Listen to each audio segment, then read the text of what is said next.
സോണിയാഗാന്ധി വിളിച്ചു എന്നുള്ളതൊന്നും ശരിയായ വാർത്തയാണെന്ന് തോന്നുന്നില്ല. പക്ഷേ ഹൈക്കമാൻഡിൽ നിന്നും ഒരു കോൾ പോയിട്ടുണ്ട് ജോസ് കെ മാണിക്ക് എന്നുള്ളതാണ്.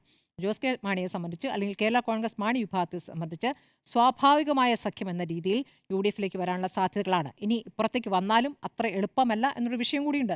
ഇപ്പുറത്ത് വന്നാൽ ജോസഫ് വിഭാഗം കോൺഗ്രസിൽ തന്നെ കോട്ടയത്തടക്കമുള്ള കോൺഗ്രസിലെ നേതാക്കൾക്കുള്ള സീറ്റുകളിലുള്ള താല്പര്യം ഇതൊക്കെ വെച്ച് നോക്കുമ്പോൾ ആ, ഈ വിട്ടുവീഴ്ചകൾ എല്ലാവരും ചെയ്യേണ്ടി വരും എന്ന് പറയുമ്പോൾ ആ വിട്ടുവീഴ്ചകൾ ആർക്കൊക്കെ ചെയ്യേണ്ടി വരുമെന്നുള്ള പ്രശ്നം അവിടെ നിൽക്കുന്നു.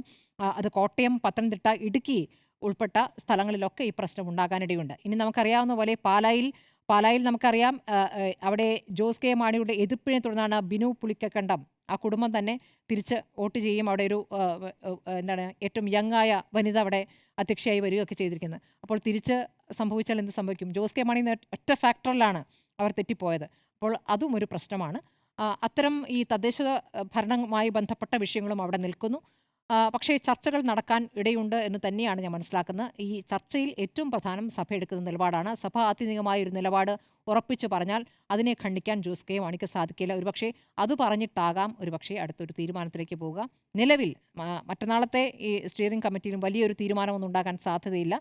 അകത്ത് ഉള്ള ചർച്ചകൾ നടക്കുന്നു എന്നല്ലാതെ വലിയൊരു തീരുമാനത്തിലേക്കൊന്നും പോകാൻ സാധ്യതയില്ല. പക്ഷേ ഇനിയും സമയം കിടക്കുന്നുണ്ടല്ലോ എന്നുള്ളതാണ്. അപ്പോൾ ആത്യന്തികമായി അടരാനാണ് സാധ്യത.